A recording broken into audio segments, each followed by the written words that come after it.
जय Hind. Bajrangi study point में आपका स्वागत है। यह वीडियो पॉलिटी यानी राज्य व्यवस्था से जुड़ा हुआ है, जिसमें हम लोग शासन के प्रकार समझेंगे कि कितनी फॉर्म्स ऑफ गवर्नमेंट होती हैं जो कि इम्पोर्टेंट रूप से होती हैं। राज्य व्यवस्था के हिसाब से 3 तरह की शासन के प्रकार होते हैं, जिसमें राजशाही, प्रजातंत्र या लोकतंत्र जिसे बोलते हैं, और तानाशाही। ये 3 मुख्य रूप से होते हैं और आपने भी इन सब के बारे में सुना होगा। तो अगर आप इन सब के बारे में नहीं जानते हैं तो इस वीडियो को पूरा देखें। आपको इन तीनों में अंतर तो पता चलेगा ही।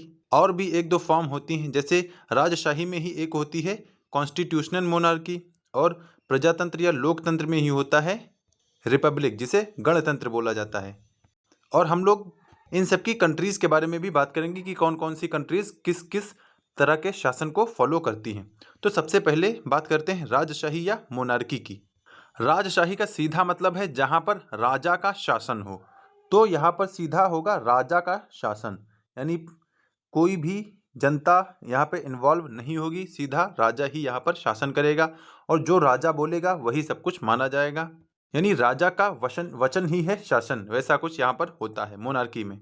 और राजा का बेटा ही राजा बनता है। यहाँ पर किसी और को राजा बनने का अधिकार नहीं होता है। यानी जो राजघराने से बिलोंग करते होंगे वहीं पर इनको शासन करने का मौका मिलता है। और राजशाही में सारे डिसीजन राजा के द्वारा लिए जाते हैं। यानी पॉइंट ऑफ एडमिनिस्ट्रेशन केवल एक हाथों में होता है, वो होता है राजा या किंग। तो ये है मोनार्की, जहाँ पर एक आदमी शासन करता है और जो वो राजा बोलेगा उसी के हिसाब से सारे कानून चलेंगे या सारे फैसले होंगे। और इस समय राजशाही के उदाहरण देश हैं हमारे पास, जैसे सऊदी अरब हो गया, सऊदी अरब, यमन हो गया, यमन के बारे में आपने सुना होगा, यमन, ओमान और ब्रुनेई। और भी 1-2 कंट्रीज़ हैं जो कि अभी राजशाही फॉलो करती हैं, जिसमें आपने सऊदी अरब में प्रिंस मोहम्मद बिन सलमान का नाम सुना होगा। और भूटान में भी थोड़ा बहुत राजशाही के अंश देखे जा सकते हैं। भूटान, इसमें भी राजशाही देखी जा सकती है। तो राजशाही क्या है? जहाँ पर राजा का डायरेक्ट सीधा शासन होता है अपनी प्रजा के ऊपर। सारे काम राजाओं के द्वारा ही किए जाते हैं या राजा के आदेश पर ही होते हैं। फिर एक टर्म है कॉन्स्टिट्यूशनल मोनार्की। यानी कॉन्स्टिट्यूशनल मोनार्की क्या है? संवैधानिक राजशाही जिसे बोला जाता है, या संविधानिक राजशाही जिसे बोला जाता है। तो ये हो गया संविधानिक राजशाही। तो इस तरह की गवर्नमेंट में ये होता है कि यहाँ पर राजा भी होता है और पार्लियामेंट भी होती है। पार्लियामेंट का मतलब यहाँ पर चुनी हुई सरकार भी होती है और राजा भी होता है। जैसे ब्रिटेन इसका सबसे बेस्ट एग्जाम्पल है। यहाँ पर राजा भी शासन करता है और यहाँ पर चुनी हुई सरकार भी होती है। जैसे इस समय ब्रिटेन के पीएम हैं ऋषि सुनक, और इस समय वहाँ के राजा हैं, ऋषि सुनक यहाँ के पीएम हैं, और वहाँ के राजा हैं प्रिंस जॉन, शायद यहाँ के राजा हैं। देखिए, राजशाही और संवैधानिक राजशाही में इतना फर्क है। राजशाही में सारा काम राजा के द्वारा होगा, लेकिन संवैधानिक राजशाही में ऐसा नहीं है। जो भी डिसीजन होंगे वो लिए जाएंगे जो वहाँ का पीएम है या वहाँ की काउंसिल ऑफ मिनिस्टर है, जिसे जनता ने चुन के भेजा है। यानी सारे फैसले चुनी हुई सरकार लेगी, लेकिन आखिरी जो सिग्नेचर होगा वो होगा राजा का। यानी राजा का यहाँ पर कोई ज़्यादा रोल नहीं, लेकिन बिना उसके साइन के कुछ होना नहीं है। तो मोनार्की और कॉन्स्टिट्यूशनल मोनार्की में यही फ़र्क है। मोनार्की में राजा डायरेक्ट शासन करता है, लेकिन यहाँ पर जो चुनी हुई सरकार होती है उसका शासन होता है। राजा केवल नाम मात्र का शासन होता है। जैसे क्वीन एलिजाबेथ थी जो ब्रिटेन की थी, वो सिर्फ नाम मात्र की रानी थी, मतलब उनका एडमिनिस्ट्रेशन या प्रशासन में कोई रोल नहीं था। बाकी उनका जो भी ओहदा रहा हो वो राजघराने जैसा ही था, लेकिन प्रशासन में उनका कोई रोल नहीं था। तो ये होती है कॉन्स्टिट्यूशनल मोनार्की। अब इसके एग्जाम्पल हैं, एक ब्रिटेन हो गया, ऑस्ट्रेलिया को भी आप ले सकते हैं। यहाँ पर भी जो ब्रिटेन का पीएम है उसका ही अधिकार चलता है, जो कि साइन वाइन कराने हो तो। फिर दूसरी बात आती है प्रजातंत्र या लोकतंत्र। तो ये इस समय का सबसे प्रचलित शासन का प्रकार है, जिसमें लोग, डेमोक्रेसी में क्या होता है, लोगों की सरकार होती है, यानी लोग चुनते हैं। यानी यहाँ पर इलेक्शन होता है, जो भी पावर होगी वो लोगों के हाथ में होगी या जनता के हाथ में होगी। यानी यहाँ पर to the people, for the people और बाय द पीपल, लोगों का, लोगों के लिए और लोगों के द्वारा ही शासन होगा। यानी लोग ही चुनेंगे और लोगों को चुनेंगे और अपने लिए ही चुनेंगे। तो यानी सर्वोच्च सत्ता किसके हाथ में होती है? तो वो होती है जनता के हाथ में। सर्वोच्च सत्ता वो जनता के हाथ में ही होती है। और यहाँ पर हर 5 साल बाद या जो भी निर्धारित समय होता है उस पे चुनाव होता है। जैसे भारत में 5 साल में होता है और यूएसए में हर 4 साल के बाद चुनाव होता है। लेकिन राजशाही में ऐसा कुछ नहीं है। राजशाही में जब तक राजा जिंदा है तब तक वह शासन करेगा और राजा मर गया तो उसका बेटा आएगा शासन करने। लेकिन यहाँ हर 5 साल के बाद जनता वोट देती है और जो पार्टी बहुमत हासिल करती है उसी का लीडर पीएम या सीएम बनता है। ये होता है प्रजातंत्र। इसे प्रजातंत्र भी बोलते हैं और लोकतंत्र भी बोलते हैं।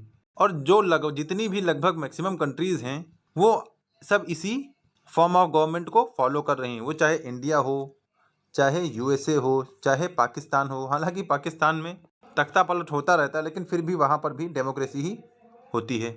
फिर चाहे अभी नेपाल ले लें, चाहे श्रीलंका ले लें, मतलब जितनी भी मैक्सिमम कंट्री हैं वो सब अभी प्रजातंत्र या लोकतंत्र को ही फॉलो करती हैं। अच्छा, इसमें डेमोक्रेसी में एक शब्द और आता है जिसे गणतंत्र बोला जाता है। गणतंत्र या जिसे रिपब्लिक बोला जाता है। तो रिपब्लिक और डेमोक्रेटिक में क्या फ़र्क होता है ये भी जान लीजिए आप। रिपब्लिक का मतलब होता है जो उस देश का हेड होगा वो भी चुना हुआ होगा। यानी हेड क्या होगा? इलेक्टेड होगा। जैसे हमारे इंडिया में जो हेड होता है, हेड यहाँ पर कौन है? हेड होता है राष्ट्रपति। हेड है यहाँ पर प्रेसिडेंट। हमारे इंडिया में हेड है प्रेसिडेंट और प्रेसिडेंट भी इलेक्टेड होता है, चुना हुआ होता है। हालांकि उसे हमने नहीं चुना होता है, हमने जिसे चुना होता है वो जाके उसको प्रेसिडेंट को चुनते हैं। तो ये भी एक तरह से इनडायरेक्ट चुन के ही आया है, ना कि किसी राजा के कहने पर आया है या किसी के सोर्स या सिफारिश पे आया। तो ऐसा नहीं है, हमने चुन के ही इसे भेजा है। बस ये है यहाँ पर इनडायरेक्ट हमने भेजा है कि जैसे हमने एमपी या एमएलए चुने, विधायक या सांसद चुना और उन्हीं विधायक और सांसदों ने मिलकर प्रेसिडेंट को चुन लिया, तो ये हो गया इनडायरेक्ट। और एमपी एमएलए को हमने चुना, ये हो गया डायरेक्ट इलेक्शन। तो हमने इनको डायरेक्ट वोट दिया और प्रेसिडेंट इनडायरेक्ट चुन लिया गया। लेकिन यहाँ पर जो हेड है वो चुन के ही आया है, इसीलिए उसको बोलते हैं गणतंत्र। तो हेड यहाँ पर इलेक्टेड होता है। और कॉन्स्टिट्यूशनल मोनार्की में क्या होता है? वहाँ पे जो हेड होता है वो कोई राजा ही होता है, इसीलिए उसे संवैधानिक राजशाही बोलते हैं। यहाँ पर संविधान का शासन चलता है लेकिन साथ साथ राजा का भी थोड़ा बहुत इंटरफेरेंस होता है। और यहाँ पर पूरी तरह संविधान फॉलो होता है, जो भी संविधान लिखा है। जैसे हमारे यहाँ भी हमारा संविधान लिखा गया है तो हम लोग उसी संविधान के हिसाब से प्रशासन करते हैं। हर 5 साल में चुनाव होता है और जो पार्टी बहुमत पाती है वही आगे जाकर सरकार बनाती है। तो ये है प्रजातंत्र, लोकतंत्र, और ये है रिपब्लिक जिसे गणतंत्र बोलते हैं।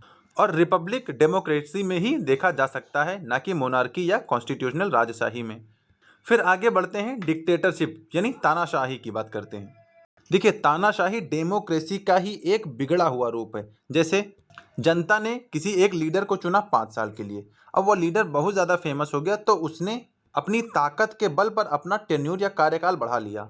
वो चाहे 15 साल के लिए कर ले या 20 साल के लिए कर ले, तो उसने अपना कार्यकाल बढ़ा लिया। हालांकि पहले वो चुन के ही आया था लेकिन बाद में बिना किसी चुनाव के उसने अपना कार्यकाल बढ़ा लिया 15-20 साल के लिए। और फिर इसी के बेसिस पर फिर आगे फॉलो होता जाए, फिर वहाँ पर इलेक्शन ना हो, तो इसी को बोलते हैं तानाशाही, यानी मनमाना काम होना। जो ये तानाशाह बोलेगा वही यहाँ पर काम होगा। कोई संविधान नहीं है, नो संविधान, ना ही कोई जनता का कुछ भी नहीं माना जाएगा।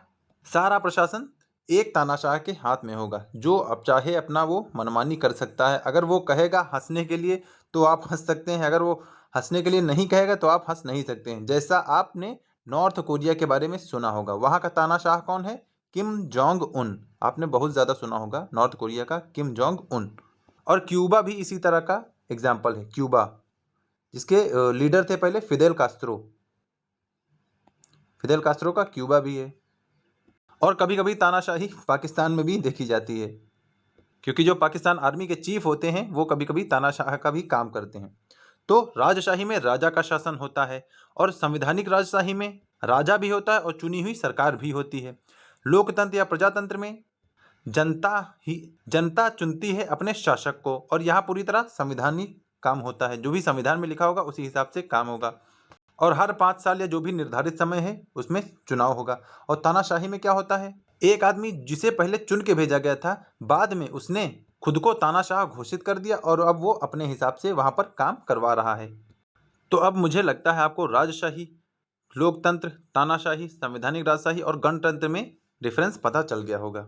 और अगर वीडियो अच्छा लगा हो तो इसे लाइक कर दें। चैनल पर नए हो तो सब्सक्राइब कर लें ताकि ऐसी ही इम्पॉर्टेंट और इन्फॉर्मेटिव वीडियोस की अपडेट आपको मिलती रहे। और आपने अगर टेलीग्राम ना ज्वाइन किया हो तो डिस्क्रिप्शन बॉक्स में आप लिंक भी है और यहाँ पर आप सर्च करके भी देख सकते हैं @बजरंगी एडू से। आप चैनल से जुड़ जाइए टेलीग्राम चैनल से, उस पर इम्पोर्टेंट अपडेट भी आया करती हैं। एग्ज़ाम से रिलेटेड या करंट अफेयर जो भी है आप वहाँ पर से आपको प्रोवाइड हो जाएगा। तो वीडियो कैसा लगा कमेंट में बताइएगा, और आपको किस टॉपिक पे वीडियो चाहिए वो भी आप कमेंट में करके पूछ सकते हैं, मैं उस पर वीडियो बना दूंगा। तो मिलते हैं नेक्स्ट वीडियो में, तब तक के लिए जय हिंद।